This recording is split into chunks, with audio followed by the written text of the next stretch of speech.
नमस्कार साथियों, मैं निशांत आप सभी का तहे दिल से स्वागत, वंदन, अभिनंदन और इस्तकबाल करता हूं आपके अपने प्लेटफॉर्म मिशन इंस्टीट्यूट प्रयागराज में।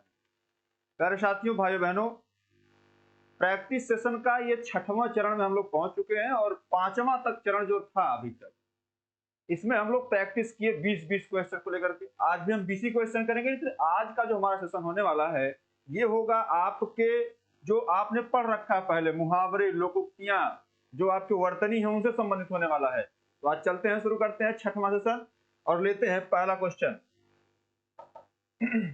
बताएं मेरे साथी, मुहावरे के उपयुक्त अर्थ दिए गए हैं, विकल्पों से छांटिए। आपको ये मुहावरा दिया गया है, कलेजे पर सांप लौटना। इसका आपको अर्थ बताना है मेरे भाई। पहला ऑप्शन है निरादर करना, दूसरा ऑप्शन है ईर्ष्या या दुख से मन बेचैन होना, तीसरा ऑप्शन है चंपत होना और चौथा ऑप्शन है लज्जित होना। बताइए आप कौन सा ऑप्शन चूज कर रहे हैं, पहला, दूसरा, तीसरा या चौथा? देखिए, निरादर करना मतलब इज्जत न देना, उसका होता है निरादर करना। लज्जित होना मतलब किसी के सामने लज्जित होना, है ना, लज्जित होना। कलेजे पर सांप लौटना, लज्जित होने का कोई तात्पर्य है क्या? नहीं है। चंपत होना मतलब 9 2 11 होना, भाग जाना, ये चंपत होने का तात्पर्य होता है। तो ये भी नहीं हो सकता है ना, ये भी नहीं हो सकता, ये भी नहीं हो सकता। अब है ईर्ष्या या दुख से मन बेचैन होना। ये कब होता है? जब कलेजे पर सांप लौटता है। आप गांव में कहावत सुनते होंगे, कहते भी होंगे कि उनकी सफलता को देख करके पड़ोसी के सीने पर सांप लौट रहा है। ये एक वाक्य बनता है और कलेजे पर सांप लौटना एक मुहावरा है जिसका अर्थ है ईर्ष्या या दुख से मन बेचैन होना। चलिए, आप सभी सेशन को लाइक शेयर कर दें और जो अभी तक सब्सक्राइब नहीं किए सब्सक्राइब जरूर कर लें ताकि आपको नोटिफिकेशन मिलती रहे। चलिए, अगला प्रश्न है, मुहावरे के उपयुक्त अर्थ दिए गए हैं, विकल्पों से छांटिए। चींटी के पर लगना, बताएं। पहला ऑप्शन है दूसरों को मूर्ख बनाना, गायब होना, सी है बहुत प्रसन्न होना और डी है विनाश के लक्षण प्रकट होना। बताएं। आप सभी अपना कमेंट, जो महत्वपूर्ण कमेंट है वो करने के साथ साथ लाइक शेयर कर दें ताकि ये अधिक से अधिक लोगों तक पहुंच जाए वीडियो और अधिक से अधिक लोगों का भला हो सके। पहला है दूसरों को मूर्ख बनाना। ये एक मुहावरा है, टोपी पहनाना एक मुहावरा होता है, उसका अर्थ होता है दूसरे को मूर्ख बनाना, टोपी पहनाना। अब देखिए, अब इसी में आपके जीडी में एक प्रश्न आया था विलोम शब्द वाला, टोपी, वहां पे आया था टोपा, है ना। टोपा का विलोम क्या होगा? टोपा का विलोम क्या होगा? तो टोपा का विलोम आप जानते होंगे और नहीं जानते जान लीजिए, ये जीडी का प्रश्न है। टोपा का विलोम होता है झोला। ठीक है, ये जीडी का प्रश्न है ना। टोपा का विलोम होता है झोला। अब देखिए, दूसरा है गायब होना। अभी मैंने बताया 9 2 11 होना एक मुहावरा होता है जिसका अर्थ होता है गायब होना। ठीक है, और तीसरा ऑप्शन है बहुत प्रसन्न होना, मतलब बाहें खिलना, बहुत प्रसन्न होना, है ना। उसके बाद डी ऑप्शन है विनाश के लक्षण प्रकट होना और यही हमारा क्या है, राइट आंसर है। अगर आपसे कोई कहे कि चींटी के पर लग गए हैं मतलब विनाश के लक्षण प्रकट हो रहे हैं। बात क्लियर है? ऐसे आप एक वाक्य बना करके मुहावरा याद करिए, एक वाक्य बना करके आप वर्तनी याद करिए और एक वाक्य बना करके ही आप विलोम को भी याद करिए। और कैसे करेंगे ये मैं आपको बताऊंगा। चलिए आगे चलते हैं मेरे भाई अगले प्रश्न में। अगला प्रश्न है, मुहावरे का अगला मुहावरा कौन सा है? उल्लू सीधा करना। अब बताइए, उल्लू सीधा करना, पहला ऑप्शन है धूर्तता करना, दूसरा ऑप्शन है धोखा देना, तीसरा ऑप्शन है इशारा करना और चौथा ऑप्शन है अपना काम निकालना। चलिए मेरे भाई जवाब दीजिए इसका। उल्लू सीधा करना, धूर्तता करना होगा, धोखा देना होगा, इशारा करना होगा या अपना काम निकालना होगा, है ना। आप जवाब दें। उल्लू, अपना, लोग कहते हैं कि वह उनके पास इसलिए बैठ रहे हैं ताकि उनका उल्लू सीधा हो जाए। उल्लू सीधा होने का तात्पर्य क्या होता है?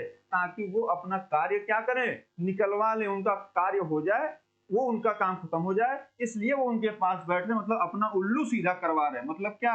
अपना काम निकालना या अपना काम निकलवाना, ये इस मुहावरे का अर्थ होता है ना। चलिए, धोखा देना, यहाँ पे धोखा देना एक है। धूर्तता करना, धोखा देना मतलब क्या होता है? धोखा देना मतलब किसी को छोड़ के भाग जाना, किसी को छोड़ करके भाग जाना धोखा देना कहलाता है। ये भी एक मुहावरा है। चलिए आगे बढ़ते हैं। अगला प्रश्न है, मैं मुहावरे ऐसे चूज करके लाता हूं जो वर्तमान में प्रचलित हो, है ना, ताकि वो आपसे कोरिलेट करके आपके एग्जाम में जब आते, जो कि मैंने जो 63 सेट देखे हैं जीडी के, उसमें सीधे सीधे आपके जो आसपास के होते हैं उन्हीं से पूछे जाते हैं। ठीक है, चलिए अगला मुहावरा कौन सा है? गर्दन उठाना। देखिए इसका जवाब सभी जरूर देंगे। पहला ऑप्शन है निरादर करना, दूसरा ऑप्शन है प्रतिवाद करना, तीसरा ऑप्शन है नाराज होना और चौथा ऑप्शन है निंदा करना। बताइए मेरे भाई, बताएं, निरादर करना होगा, प्रतिवाद करना होगा, नाराज होना होगा या निंदा करना होगा? वर्तमान सरकार के विरुद्ध कोई गर्दन नहीं उठा सकता। वर्तमान सरकार के विरुद्ध एक वाक्य आप बना लीजिए, वर्तमान सरकार के विरुद्ध कोई गर्दन नहीं उठा सकता। अब इसमें आप बता दीजिए वर्तमान सरकार का आप निरादर कर सकते हैं क्या? ये नहीं कर सकते आप, है ना, ये तो हो ही नहीं सकता। निंदा अप्रत्यक्ष रूप से। अब आप सोच रहे होंगे निंदा करना होगा या प्रतिवाद करना होगा। वाद प्रतिवाद, अगर आपसे पूछ लिया जाए प्रतिवाद जो शब्द दिया गया है तो प्रतिवाद का विलोम क्या होगा? तो प्रतिवाद का विलोम होगा मेरे भाई वाद। वाद, और यहीं से कभी कभी पूछता वादी का विलोम क्या होगा? वादी। वादी का क्या होता है भाई? वादी का होता है प्रतिवादी। बात क्लियर हो रही है? वादी का प्रतिवादी। मतलब ये गर्दन उठाने से तात्पर्य क्या है? प्रतिवाद करना। हमारा बी ऑप्शन क्या हो जाएगा? राइट आंसर हो जाएगा। चलिए आगे बढ़ते हैं। अगला प्रश्न है अगला प्रश्न है, नीचे दिए गए वाक्य में शब्द के सही पर्यायवाची शब्द नीचे दिए गए विकल्पों में से चुनिए। पर्यायवाची आपको बताना है। किरण का पर्यायवाची बताना है मेरे भाई आपको, किरण। और किरण का मैं अभी 4-5 पर्यायवाची लिख भी दे रहा हूं, है ना। आप जितना जो ऑप्शन होता है वो और उसके साथ साथ जो मैं आपको बताऊं वो नोट डाउन करते जाइए, आपके अच्छे नंबर आने तय हैं। चलिए देखिए, पहला ऑप्शन सौदामिनी है, दूसरा ऑप्शन क्षण प्रभा है, तीसरा ऑप्शन मरीचि है और चौथा ऑप्शन चंचला है। बताइए मेरे भाई, किरण, किरण मतलब क्या होता है? किरण, अब इसका मैं पर्यायवाची लिख रहा हूं। किरण का होता है अंशु, अंशु, है ना। मरीच होता है, क्या होता है? मरीच। यहाँ पे जो मरीच लिखा गया है, किरण अंशु मरीच, यहाँ पे क्या है? ये मात्रा ये वाली होगी, इसलिए वर्तनी हम इसमें किरण का पर्यायवाची हम पूछ रहे हैं तो वर्तनी भी थोड़ा शुद्ध कर दे, है ना। इसमें राइट आंसर तो हमारा ये हो जाएगा। लेकिन आप सोच रहे होंगे ये तीनों कौन से हैं? जैसे चंचला, चपला, चंचला चपला, तड़ित, तड़ित, दामिनी। मैं लिख रहा हूं इसको, आप नोट डाउन। चंचला, चपला, तड़ित, दामिनी, सौदामिनी। अभी आपका आंसर क्लियर हो जाएगा, सौदामिनी, है ना। क्षण प्रभा, अब बताइए, क्षण प्रभा, ये अब किसके पर्यायवाची हैं? ये जो पर्यायवाची हैं ये हैं बिजली के पर्यायवाची। किसके हैं मेरे भाई? बिजली के पर्यायवाची हैं, है ना। बिजली के पर्यायवाची कौन कौन? चंचला, चपला, चंचला, चपला, तड़ित, दामिनी, सौदामिनी, क्षण प्रभा, ये किसके हैं? ये सारे के सारे बिजली के पर्यायवाची हैं। तो ए ऑप्शन बिजली का हो गया, बी ऑप्शन और डी ऑप्शन, ये तीनों ऑप्शन किसके पर्यायवाची हैं? बिजली के पर्यायवाची हैं। और मरीच जो शब्द है ये किसका पर्यायवाची है? किरण का है मेरे भाई। चलिए आगे बढ़ते हैं। अगला प्रश्न हमारा है 6ठा नंबर। इसमें बताइए आप इसका पर्यायवाची। आपको सही पर्यायवाची चुनना। दास का पर्यायवाची आप बताएं। दास, पहला ऑप्शन है किंकर, दूसरा ऑप्शन है दारा, तीसरा ऑप्शन है चक्रीवान और चौथा ऑप्शन है इनमें से कोई नहीं। आप बताएं कि दारा शब्द जो दिया गया है इसका पर्यायवाची क्या होगा? दारा शब्द का पर्यायवाची क्या होगा? इसका जवाब दे मेरे भाई। ए, बी, सी या डी? इसका जवाब दें। चलिए बहुत बढ़िया, आप सभी जवाब अच्छा दे रहे हैं और जवाब ऐसे देते रहें। देने के साथ साथ लाइक शेयर भी करते रहें। और 10 बजे परिहार सर की करंट अफेयर वाली क्लास देखना बिल्कुल ना भूलें, ठीक है मेरे भाई। चलिए आगे बढ़ते हैं। ये वाला इसमें देखते हैं, किंकर, दारा। पहले हमें देख चक्रीवान किसका पर्यायवाची है? चक्रीवान किसका है? गधा का है। गधा चक्रीवान होता है। वैशाख नंदन किसी को कह दीजिए हे चक्रीवान, तो वो समझेगा वो हमारी क्या कर रहा है? बड़ाई कर रहा है। वैशाख नंदन किसका पर्यायवाची? चक्रीवान। या इसी को हम क्या कहते हैं? गधा कहते हैं। ये किसका पर्यायवाची है? गधा का पर्यायवाची। बात क्लियर हो रही है? चलिए, दारा, भार्या, दारा भार्या, पत्नी, है ना। प्राण प्रिया क्या होता है? प्राण प्रिया, ये किसके पर्यायवाची है? पत्नी के हैं। अब किंकर दास, किंकर दास भृत्य, है ना, ये किसके हैं? ये किसके हैं? दास के पर्यायवाची है मेरे भाई। चलिए हमारा राइट आंसर क्या हो जाता है इस हिसाब से? किंकर किसका पर्यायवाची है? दास का। बात क्लियर है? दारा भार्या होता है, भार्या पत्नी, प्राण प्रिया ये पत्नी के हो जाते हैं। चक्रीवान, गधा, वैशाख नंदन ये सारे के सारे किसके हैं? गधे के हैं। अब इसमें राइट आंसर हमारा हो जाता है ए ऑप्शन। चलिए मेरे भाई आगे बढ़ते हैं, अगला प्रश्न लेते हैं। अब बताइएगा लास्ट में कि आपने कितना सही किया है ना। 20 क्वेश्चन जो आपको बताए गए उसमें आपने कितना सही किया ये आपको जवाब देना है। ठीक है मेरे भाई। चलिए विपुल, विपुल शब्द का सही पर्यायवाची बताइए। विनम्र होगा, रिपु होगा, बृहत होगा या वीर होगा? बताएं। आपको ये 4 ऑप्शन दिए गए हैं और इन चारों ऑप्शन में से आपको एक चूज करना है कि ये विपुल का पर्यायवाची कौन सा होगा। आपको विनम्र विनम्र होगा, रिपु होगा, बृहत होगा या वीर होगा? बताएं। आपके जवाब का इंतजार, अपने मन से जवाब दें आप सभी। चलिए सबसे पहले मैं बता दूं आपको, वीर, वीर मतलब होता है जो, जैसे अगर इसमें आप दिखाएंगे तो वीर होता है ना। वीर मतलब होता है पराक्रमी, पराक्रमी होता है, पराक्रमी, है ना। वीर मतलब पराक्रमी। विनम्र मतलब होता है सहनशील, क्या होता है? सहनशील, विनम्र स्वभाव का, सहनशील स्वभाव का। रिपु मतलब होता है दुश्मन, दुश्मन। अब इसी का एक समानार्थी और जान लीजिए, आर्य होता है, आर्य होता है, खल होता है। ठीक है। अब इसी से जैसे एक शब्द और मैं बताऊं आपको, जैसे एक आप जवाब दीजिए, यहां पे मैं लिख रहा हूं कि जिसके सर पर बाल ना हो उसके लिए एक शब्द बताइए। जिसके सर पर बाल ना हो, जिसके सर पर बाल ना हो, है ना। अब यहाँ पे खल आया इसलिए मैं पूछ रहा हूं आपसे, जिसके सर पर बाल ना हो बताएं कमेंट करके। अब ये ना कहिएगा सर उसको गंजा कहिए, है ना, उसको टकला कहिए, ये नहीं कहना है। जो आपके एग्जाम में आ सकता है वो बताइए। जिसके सर पर बाल ना हो उसे एक शब्द में आप क्या कहेंगे? उसको आप क्या कहेंगे? खल है ना, खल मतलब दुश्मन, मतलब जिसका सर बालों का दुश्मन हो उसको क्या कहेंगे? खलवाट कहेंगे। क्या कहेंगे मेरे भाई? खलवाट। ठीक है। तो जिसके सर पर बाल ना हो वो क्या कहलाता है? खलवाट कहलाता है। खल से खलवाट। विपुल मतलब क्या होता है? विपुल मतलब होता है बृहत। क्या होता है मेरे भाई? बृहत।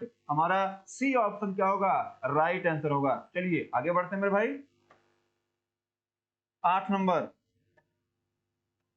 देखिए, जिस विकल्प में पर्यायवाची शब्द नहीं है उसे चुनिए। मतलब आपको ये पहला ऑप्शन है, इसमें पर्यायवाची शब्द है या नहीं है। दूसरा है सी ऑप्शन है दही है या दधी, इसमें है कि नहीं है। बी ऑप्शन है सूर्य है भास्कर है, और डी है चांद है राका है। बताइए मेरे भाई, वर्षा का पर्यायवाची पावस होता है कि नहीं होता है? होता है। दही का दधी होता है, दही का दधी होता है। सूर्य का भास्कर भी होता है, लेकिन चांद, चांद का राका नहीं होता है। चांद मतलब क्या? चांद बोले तो चंद्रमा, चांद बोले तो चंद्रमा, और चंद्रमा को क्या कहेंगे हम? राकापति कहते हैं मेरे भाई, राकापति। राकापति को हम क्या कहेंगे? चंद्रमा कहेंगे। हमारा डी ऑप्शन क्या है? राइट आंसर है ना। राका जो है क्या होता है? राका रात्रि को कहते हैं। ठीक है ना। राका। सूर्य का भास्कर, सूर्य भास्कर, दिन, दिन दिवाकर, है ना, दिन दिवाकर, ये किसके हैं? सूर्य के हो जाते हैं। दही का दधी होता है, और दही का लिंग आपसे कभी कोई पूछ ले क्या होता है तो दही हमेशा पुल्लिंग में आती है। वर्षा का पावस ही होता है। बात क्लियर रही। चलिए आगे बढ़ते मेरे भाई। आप सभी अच्छा जवाब दे रहे हैं, लाइक शेयर भी करते रहे ताकि चीजें अधिक से अधिक लोगों तक पहुंचती रहे। नीचे दिए गए शब्द के विलोम या विपरीतार्थक शब्द बताइए। प्रत्यक्ष, प्रत्यक्ष का विलोम मैंने ये ऑप्शन दे रखा है, और ये एसएससी ने ऑप्शन दिया हुआ है, हमने कुछ नहीं चूज किया हुआ है, ये एसएससी का ऑप्शन है। अब बताएं आप सभी आपके जवाब का इंतजार रहेगा, बड़ा इंटरेस्टिंग क्वेश्चन है। प्रत्यक्ष का जो विलोम है वो ए सामने, बी अप्रत्यक्ष, सी परोक्ष, और डी अंत्यक्ष। बताएं अनत्यक्ष, सामने, अप्रत्यक्ष, परोक्ष या अंतच्छ क्या होगा? आप सभी जवाब दे रहे होंगे। मुझे जहां तक लग रहा है कि इसमें आपका जो माइंड काम किया है वो आप एक बार अप्रत्यक्ष पे गए होंगे और दूसरी बार आप किस पे गए होंगे? प्रत्यक्ष, परोक्ष पर। ठीक है, ये दोनों आंसर क्या है? राइट है। दोनों आंसर क्या है? और ये विवादित क्वेश्चन रहा है और जिंदगी में कभी आपसे पूछ ले कि प्रत्यक्ष का विलोम क्या होगा, तो प्रत्यक्ष का विलोम अप्रत्यक्ष भी होता है और परोक्ष भी होता है। बात क्लियर हो रही है? प्रत्यक्ष मतलब सामने, ये इसका समानार्थी हो जाएगा, ये क्या हो जाएगा? समानार्थी हो जाएगा, लेकिन ये दोनों क्या हो जाएंगे? विलोम हो जाएंगे। बात क्लियर है मेरे भाई? इस प्रकार से आपको एग्जाम में, जैसे अभी कभी कभी क्या होता है, एग्जाम में चारों के चारों ऑप्शन गलत होते हैं और फिर भी आप ये सोचते हैं कि चारों में से एक तो सही होगा, है ना? अब उस पर क्लिक करते हैं, वो जब आपका परसेंटाइल बनता है वहां पे आप मार्क आ जाते हैं। आपको नहीं आ रहा, चारों चारों ऑप्शन गलत है, ऐसे प्रश्न भी मैं आपके बीच में लेकर के आऊंगा, है ना? तो आपको मैं मानसिक रूप से मैं ये तैयार कर दूंगा कि एसएससी जीडी में किसी भी प्रकार के प्रश्न बने तो आपके हिंदी में से मैक्सिमम सही हो। ठीक है, चलिए आगे बढ़ते हैं। अगला प्रश्न हमारा कौन सा है? अगला प्रश्न है मेरे भाई, नीचे दिए गए शब्द के विलोम या विपरीतार्थक बताइए। निर्गुण का विलोम क्या होगा? बताएं भाई। निर्गुण का विलोम भक्ति होगा, निराकार होगा, सगुण होगा या साकार होगा? निर्गुण, है ना? निर्गुण भक्ति शाखा के कवि कौन थे? पूछा जाता है ना। निराकार, है ना? इस प्रकार से बताएं। निर्गुण का क्या होगा मेरे भाई? सगुण। एक होता है निर्गुण भक्ति शाखा, एक होती है सगुण भक्ति शाखा। ये इससे आप ऐसे आप याद कर लिए, निर्गुण का क्या होता है? सगुण होता है। और निराकार है, इसमें बी ऑप्शन और डी ऑप्शन एक दूसरे के क्या है? विलोमार्थक है। बात क्लियर है? निराकार का क्या होता है? साकार होता है। ठीक है मेरे भाई, चलिए आगे बढ़ते हैं। इसी प्रकार आप जवाब देते रहें, लाइक शेयर करते रहें, अधिक से अधिक लोगों तक पहुंचाते रहें। देखिए अगला क्या है, नीचे दिए गए शब्द के विलोम या विपरीतार्थक शब्द को बताइए। सुख दुख जीवन के क्या है? क्षणिक तत्व हैं। अब क्षणिक क्या बताएं आप? क्षणिक का विलोम क्या होगा? शाश्वत होगा, स्थिर होगा, अस्थावर होगा या दीर्घ होगा? बताएं क्या होगा इसका विलोम मेरे भाई? जवाब दें आप सभी। देखिए शाश्वत, जो यहाँ पे शाश्वत लिखा है, शाश्वत, शाश्वत दरअसल ये वर्तनी के दृष्टिकोण से गलत है। क्या है? शाश्वत ऐसे लिखा जाता है, शाश्वत, है ना? क्षणिक मतलब क्या होता है? शाश्वत, हमेशा चलने वाला। इसलिए हमारा राइट आंसर तो ए हो जाएगा। लेकिन स्थिर का क्या होगा? अब बताएं, स्थिर का विलोम क्या होगा? स्थिर का विलोम होगा अस्थिर। क्या होगा मेरे भाई? अस्थिर। अस्थावर का विलोम क्या होगा? अब आप बताएं, जंगम होगा या जंगम होगा? जंगम होगा या जंगम होगा? बताएं, ये होगा या ये होगा? आप बताएं। अस्थावर का विलोम क्या होता है मेरे भाई? जंगम होता है। बहुत सारे लोगों को हमने देखा जंगम पढ़ाते हुए, जो कि क्या है? गलत है। और दीर्घ का क्या होता है? दीर्घ का होता है सूक्ष्म। दीर्घ क्या होगा? सूक्ष्म होगा। या आप हरस तो कह सकते हैं, क्या कह सकते हैं? हरस तो भी होता है इसका। बात क्लियर हो रही है? तो आपको इस प्रकार से पढ़ना है ताकि आपके आंसर एग्जाम में गलत ना हो। आपको तीनों पता होना चाहिए क्यों वो गलत है ना? मोटे छपे शब्द के लिए उपयुक्त विलोम शब्द का चयन कीजिए। अब मोटा कौन सा है? अभिज्ञ, है ना? अभिज्ञ को क्या कहते हैं? अभिज्ञ को ही भिज्ञ कहते हैं। अभिज्ञ को ही, अभिज्ञ का समानार्थी कौन होता है? भिज्ञ होता है। ठीक है, कभी कभी देता है और भिज्ञ को हम लोग अभिज्ञ मार देते हैं, जबकि अभिज्ञ या भिज्ञ दोनों के मतलब क्या होता है? जानकारी में होना। ठीक है, चलिए अभिज्ञ का विलोम क्या होगा? सर्वज्ञ होगा, अल्पज्ञ होगा, अनभिज्ञ होगा या विज्ञ होगा? बताएं, जवाब दो भाई, इसका जवाब दीजिए आप सभी। देखिए सर्वज्ञ मतलब क्या होता है? अल्पज्ञ होता है। तो ए ऑप्शन और बी ऑप्शन एक दूसरे के क्या है? विलोमार्थक है, जो कि क्या है? गलत हो गया। अब विज्ञ दिया तो विज्ञ का विलोम क्या होगा? विज्ञ का अज्ञ होता है। अज्ञ मतलब अज्ञानी, विज्ञ मतलब विद्वान, है। अज्ञ का विज्ञ होता है। बचा क्या? अभिज्ञ का विलोम क्या हो जाएगा? अनभिज्ञ हो जाएगा। और अनभिज्ञ का विलोम क्या हो जाएगा? विज्ञ हो जाएगा। बात क्लियर हो रही है? ऐसे पढ़ना आपको, चारों के चारों ऑप्शन लेके चल रहे हैं और चारों के चारों ऑप्शन गलत कैसे हैं, कौन सा इसमें सही है, ये भी ध्यान देना है। मैं ये बात इसलिए बोल रहा हूं क्योंकि हमारे ऐसे कई दोस्त होंगे जो इस बार परसेंटाइल की वजह से छटे हुए होंगे। परसेंटाइल जो आपका कवर करती है वो आपने कितने क्वेश्चंस आपने गलत कर रखे हैं, टोटल जो आपने किया हुआ उसमें कितने गलत हैं, तो उससे आपका परसेंटाइल घट जाता है ना? उसमें थोड़ा सा ध्यान रखना आपको। ऐसे प्रश्न लेकर के आ रहा हूं मैं इसीलिए ताकि आपकी जो तारतम्यता है वो एग्जाम में भी बनी रहे, है ना। देखिए, शुद्ध वर्तनी का चयन कीजिए। बताइए, सामाजिक होता है, सामाजिक होता है, सामाजिक होता है या समजिक होता है? बताएं। अब इसको देखिए, हमने बहुत पहले आपको बताया था कि इतिहास धन इक क्या होता है? ऐतिहासिक होता है। व्यवहार धन इक होता है तो क्या होता है? व्यावहारिक होता है। हमने बताया था आपको ना। तो उसी क्रम में ये भी होता है। मतलब ये समाज क्या होता है? एक समाज होता है और समाज में क्या होता है मेरे भाई? इक प्रत्यय जुड़ता है तो ये मिल करके क्या किसका निर्माण करते हैं? सामाजिक। अब आप देख लीजिए किस ऑप्शन में है ये सामाजिक। एक प्रत्यय इसमें जुड़ता है और जो पहला शब्द होता है उसे प्रभाव डालते हुए आगे बढ़ता है, इसलिए शब्द की जो रूपरेखा वो बदल जाती है। तो क्या इसमें सही हो जाएगा? सामाजिक। कहाँ दिख रहा है? सामाजिक। हमारा बी ऑप्शन क्या है? राइट आंसर है। बात क्लियर हो गई मेरे भाई? चलिए आगे बढ़ते हैं। 14 नंबर क्वेश्चन। देखिए, वर्तनी की दृष्टि से कौन सा शब्द सही है? देश सेवा के मार्ग में चलते हुए व्यक्तिक कष्टों की बिल्कुल परवाह नहीं की। व्यक्तिक है ना, इसको हमको बताना है कौन सा यही सही है। वैयक्तिक या वैयक्तिक होगा, वैयक्तिक होगा या व्यक्तिक होगा? बताएं, आप इसका जवाब दें। ऑप्शन ए होगा, बी होगा, सी होगा या डी होगा? अब देखिए, अब इसमें आप देखें व्यक्ति धन इक प्रत्यय जोड़ेंगे, है ना। व्यक्ति धन इक प्रत्यय जोड़ेंगे तो यहाँ पे इस प्रकार से बनता है। तो ये वैयक्तिक होता है। क्या होता है मेरे भाई? यहाँ पे क्या हो जाएगा? वैयक्तिक। ऑप्शन ए क्या हो जाएगा? सही हो जाएगा। और ये भी गलत हो जाएगा, ये भी गलत और ये भी गलत हो जाएगा। बात क्लियर हो रही है? इस प्रकार से आपको पढ़ते हुए आगे बढ़ना। ठीक है मेरे भाई, चलिए आगे बढ़ते हैं।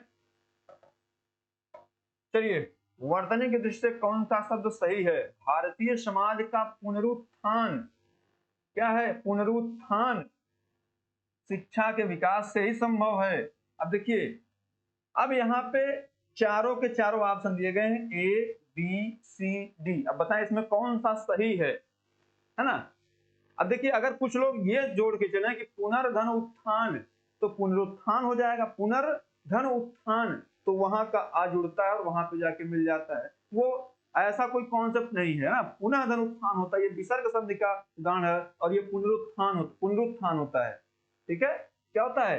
पुनरुत्थान। इसमें देखिए चारों के चारों ऑप्शन, मैं इसीलिए ये प्रश्न लिया हूं, इसमें चारों के चारों ऑप्शन क्या है? गलत हैं।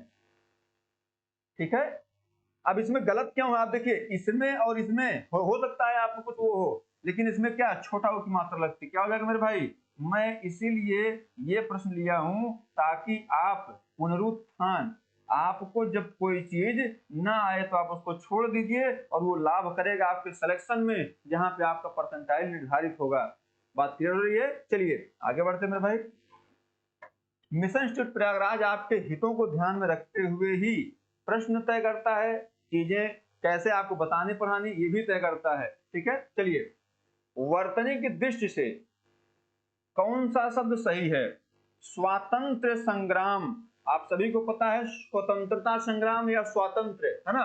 संग्राम में हजारों वीरों ने अपने प्राण की आहुति दी। अब बताएं, पहला ऑप्शन है स्वतंत्र, दूसरा ऑप्शन है स्वातंत्र, तीसरा ऑप्शन है स्वातंत्र, चौथा ऑप्शन है स्वातंत्र। बताएं अब इसमें कौन सा सही जवाब होगा? इसमें कौन सा जवाब सही होगा मेरे भाई? आप बताएं, इसका जवाब दें, इसमें कौन सा ऑप्शन सही होगा? इसमें भी चारों के चारों ऑप्शन क्या है? चारों के चारों ऑप्शन क्या है? रॉन्ग है मेरे भाई। और ये एसएससी जीडी के मैंने 4 प्रैक्टिस उसमें 4 सेट देखे जिसमें इस प्रकार के प्रश्न आए हुए हैं, और हमको जहां तक लगता है कि वो वही परसेंटाइल निर्धारित करते हैं। चलिए अब देखिए, ये सही क्या है जब ये चारों के चारों गलत? सही क्या है? सही है स्वातंत्र।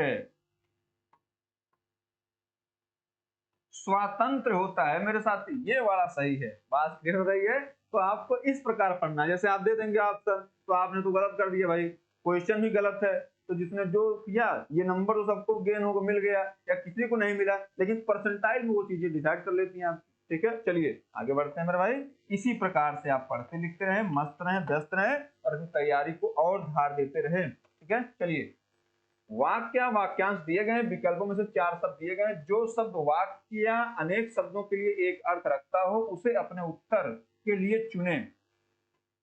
ठीक है, जो बहुत बातें करता हो, जो बहुत बातें करता हो, बताइए। पहला ऑप्शन है बहुभाषी, दूसरा ऑप्शन है बाधिर, तीसरा ऑप्शन है वाचाल, चौथा ऑप्शन है वचनीय, है ना। वचनीय या इसी को क्या कहते हैं मेरे भाई, कथनीय। क्या कहेंगे, इसी को कहेंगे कथनीय। ठीक है, अब देखिए बहुभाषी, बहुभाषी क्या कहते हैं मेरे भाई, जो जो दो से अधिक भाषाएं जानता हो, जो दो से अधिक, जो दो से अधिक भाषा जानता हो, जो दो से अधिक भाषा जानता हो। ठीक है, बाधिर किसको कहते हैं, जैसे बाधिर मतलब होता है गूंगा, जो बोल नहीं पाता, मूक बाधिर जिसको बोलते हैं ना, जो स्वतंत्र नहीं होता है।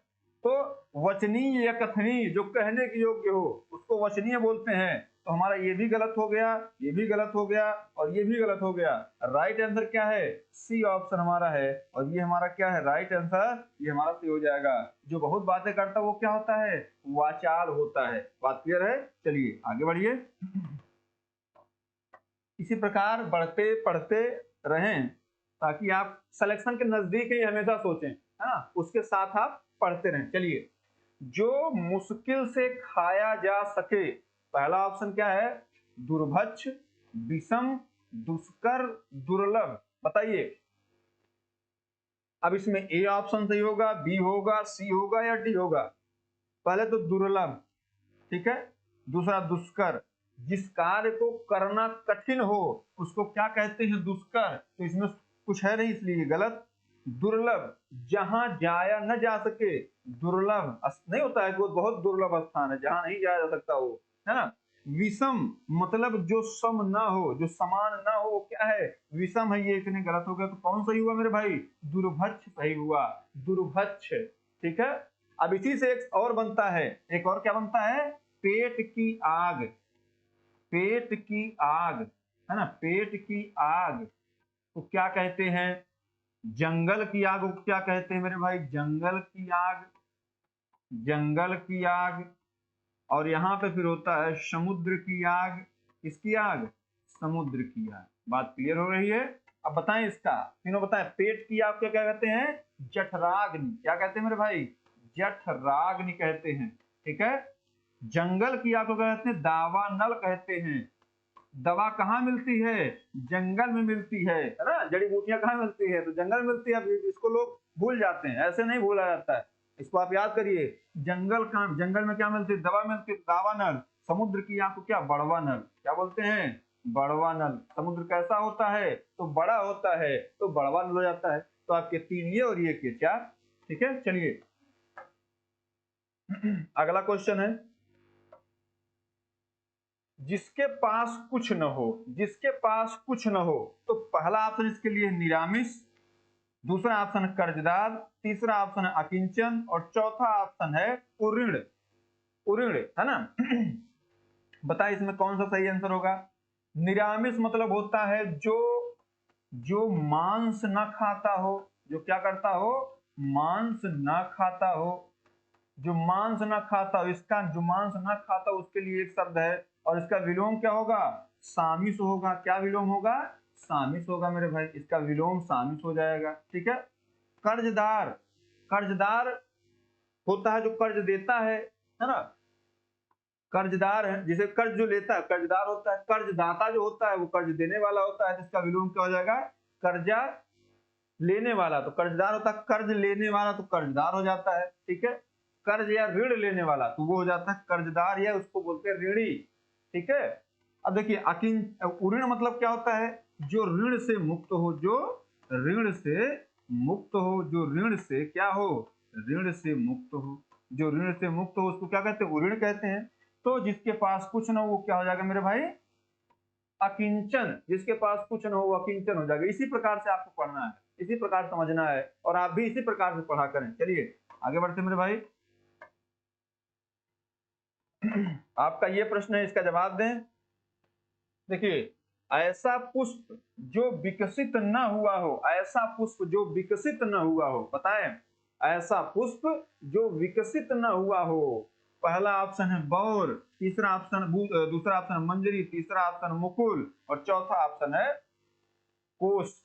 अब इसके लिए एक और आता है आधा खिला फूल, आधा खिला फूल, आधा खिला फूल, ये इसमें भी आता है ऑप्शन बन के। तो इसका देखिए बौर, ये मतलब व्याकरणिक रूप से नहीं सही है ना, क्योंकि इसमें ये शब्दों की उस प्रकार से गद्यांश में इसका प्रयोग होता रहता है।